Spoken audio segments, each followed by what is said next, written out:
Hello.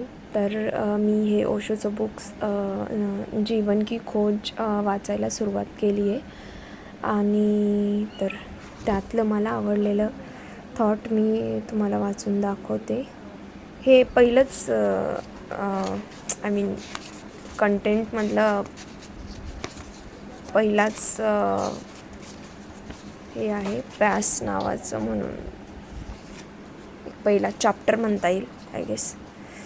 तर ओशो ऐसे म्हणतात कि हम जानते हैं जीवन जैसा बाहर है, जीवन का जैसा विस्तार बाहर है उससे हम परिचित हैं, लेकिन हमारे भीतर भी एक जीवन का विस्तार है, उससे हमारा कोई परिचय नहीं है। और परिचय न होने का कारण यह नहीं है कि हमारा ज्ञान कम है, परिचय न होने का कारण यह नहीं है कि हमारी योग्यता कम है, परिचय न होने का कारण यह नहीं है कि हमारी क्षमता कम है, और कुछ थोड़े लोगों से की ही क्षमता है कि वे उसको पा सके, यह कारण नहीं है। क्षमता प्रत्येक के भीतर है, योग्यता प्रत्येक के भीतर है, लेकिन हमारा असंतोष भीतर की तरफ नहीं है।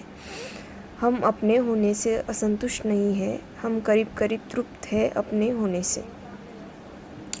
ही ओशोंचे विचार एक स्वातंत्र्य विचारसरणीचे विचार आहेत.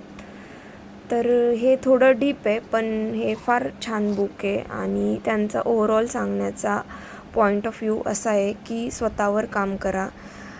आपल्या आतमध्ये पण एक लाईफ आहे, किंवा आपल्या आतमध्ये काय चालू आहे त्याच्यावर फोकस करा किंवा त्याच्यावर वर्क करा.